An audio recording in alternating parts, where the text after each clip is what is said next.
It's about 8:30 in the morning. This is just beyond Cromer, just by about 5 minutes, and hoping to get up to the wash today. So a nice easy ride, and as you can see, an absolutely glorious morning. All loaded up again. Hello and welcome back to Great British Biking Adventures. If like us you've ever wanted to travel the entire UK coast, then you've come to the right place. The great thing about this series is it's like one of those open top city tour buses. You can hop on at any point in the series and ride with us as we take you around our beautifully brilliant British coast. It's going to take a while, but eventually you'll end up back here. Don't forget to like, subscribe and leave a comment. We're travelling the British coast on our motorcycle. We started in Weston-super-Mare, and despite some really long riding days, it's taken 2 weeks to get this far. We've done it in stages. This is the 8th day of this stage that started back in Weymouth on the south coast, and we've camped every night. We're now in Norfolk on the east coast. Unfortunately, because of the marshes here, there's not a lot of coast we're going to be able to see from the saddle in this episode, but there is some fantastic English countryside. Sit back and enjoy the ride with us. Cheers, thank you.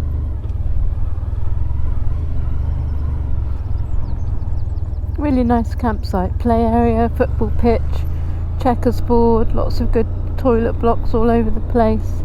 Lovely sea coastal walk. We camped right on the cliff edge again. We couldn't quite see it though because there was a bank.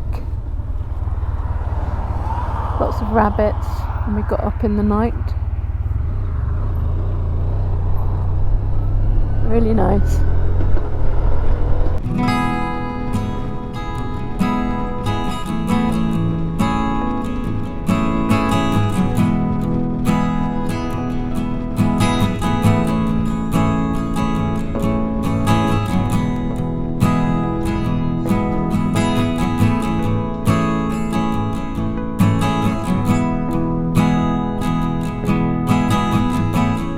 Windmill would have been used for grinding the grain.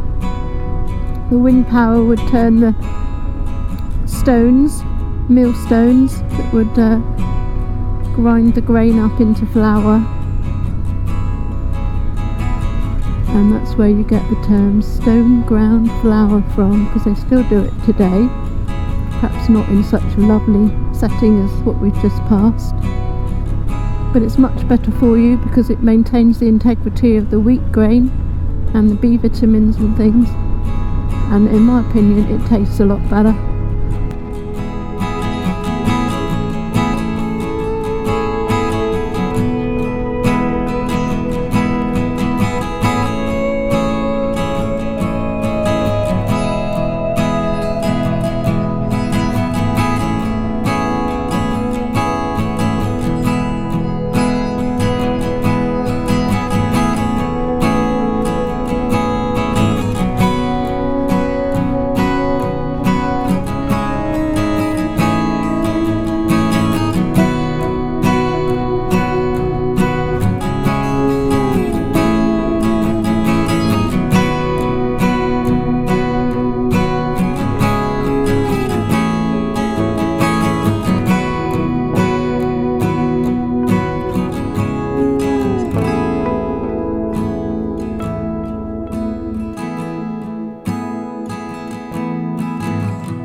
So we pulled off the main road because I saw this lovely harbour. We think it's called Brancaster, and I'm glad we did, because we discovered this place here. It's called the Crab Hut, and she does crab rolls with fresh crab from this very area. The crab that we've eaten could have come from about here to 10 miles away, so all really local. And they get oysters, mussels, cockles here as well. The guy said that they can pull up 20 tons of cockles every couple of days, which is incredible, I think, don't you, Mother? It's absolutely stunning. It's a family-run business. The lady's been doing the Crab Hut for 18 years. Her daughter makes the cakes, and her son comes and serves in the Crab Hut when he's not working. So it's really lovely.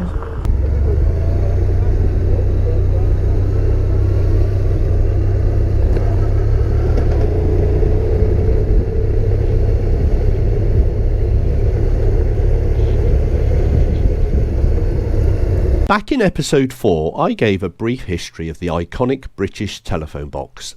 There are other similar roadside booths used to summon help before the advent of mobile phones.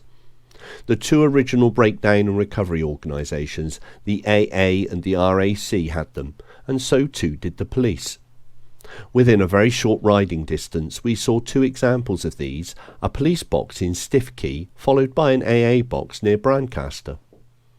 I suspect the police box is a replica put there by the owner of the house whose garden it sits in. The original police boxes were of much more robust concrete construction and are now very rare and somewhat valuable. The police box is probably known more as the travelling time machine of choice for Doctor Who, and serves as an innocuous disguise for what is his Tardis. On the other hand, the AA box is the real deal. There used to be over 1,000 of these, but there are just 21 remaining, although they are not used for their original purpose. Thankfully, in recent years, people and organisations have preserved the ones that are left. I think most, if not all, are now formally classed as listed buildings. 12th century village of Old Hunstanton. Lighthouse Lane, that might be why.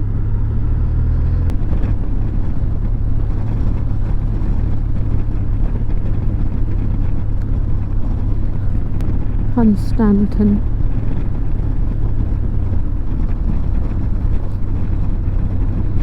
Can barely make out what's sky and what's sea out there.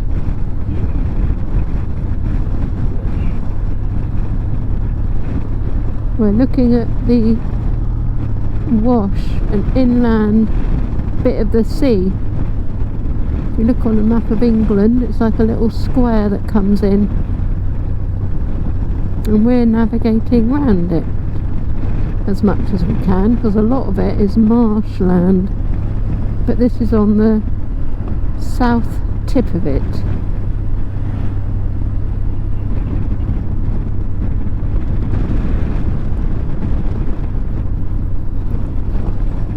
People paddling down there. I bet that's cold. There's obviously quite a movement of sand here, because there's a lot of sand barriers along that coast. The tide is obviously out.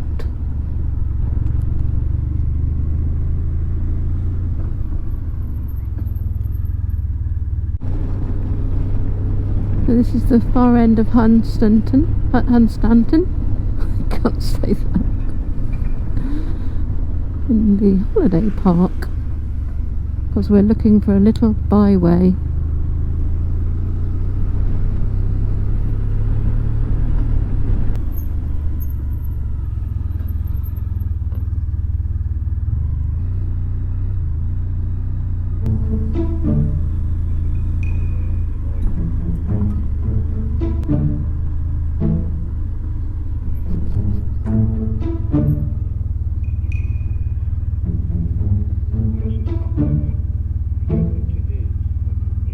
We sometimes take the odd wrong turn looking for the right track.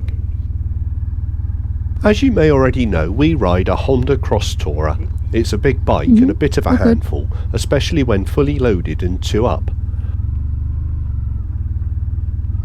But as you can see here, not impossible to manoeuvre.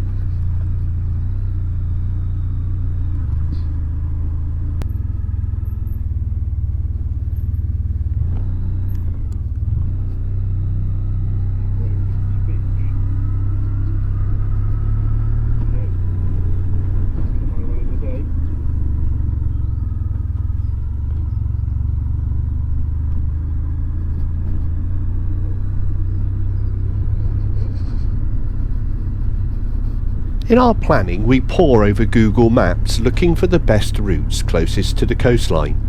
This stretch of coast wasn't the easiest to follow, but we had seen a long stretch of unmade road we wanted to explore. This might not be spectacular, but we found it very interesting. This row of houses was fascinating and quite unusual for the UK. Perched on the bank, we could only imagine the wonderful views they had. Not only does the Cross Tourer carry all our camping gear and the both of us, but it also likes a little bit of unmade road stuff and copes really, really well.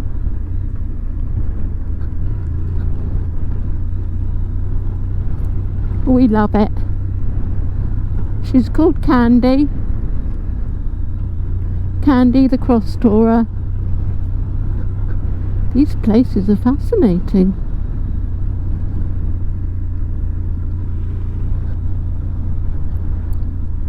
Look at that. That's in the process of being built. By the look of it, living in the caravan while it is.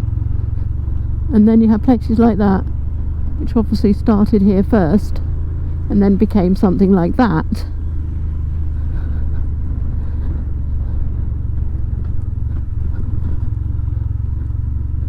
Yes, that one was called Sea Spray.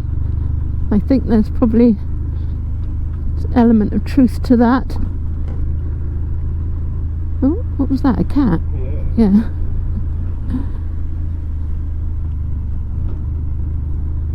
Oh wow, look at that one.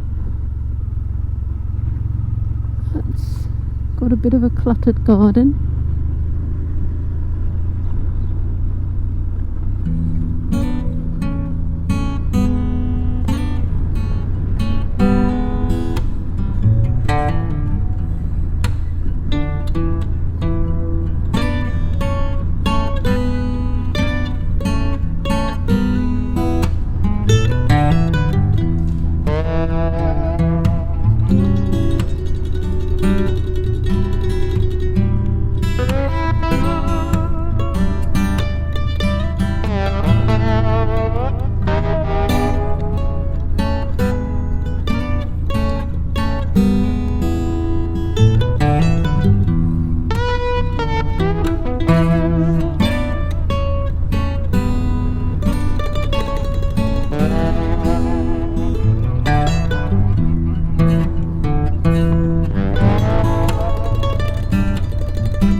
North Beach Holiday Home Park. It gave way to a more common site, beach huts and a holiday park.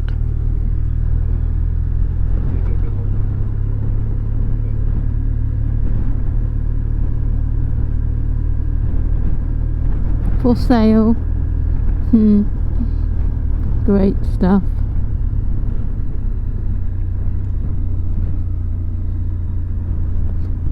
Something very English about a little beach hut. Jared is sussing out that little sandy road over there. We shall see. We've already taken a sneaky road down there, past all those lovely beach huts. Aren't they gorgeous? But we're actually in the middle of a holiday park. I don't think we should be on this road actually. But hey ho, that's where he wants to get to. Down there might be a bit sandy and we might fall off the bike, but we'll see. And that's up to the beach, which I'm about to go to now. So this is the byway that I found. Tempting, but it is soft sand. We might just get pretty stuck into this. I mean, it isn't really soft. Part of me thinks it's doable, and it is doable. You'll have to join us next time to see if it was doable. In the meantime, check out the previous episodes from this adventure. It's not too late to catch up. Or just keep going with us and end up back here eventually. It would be great if you could click the thumbs up if you like this video, and why not leave a comment. Thanks for watching. See you next time.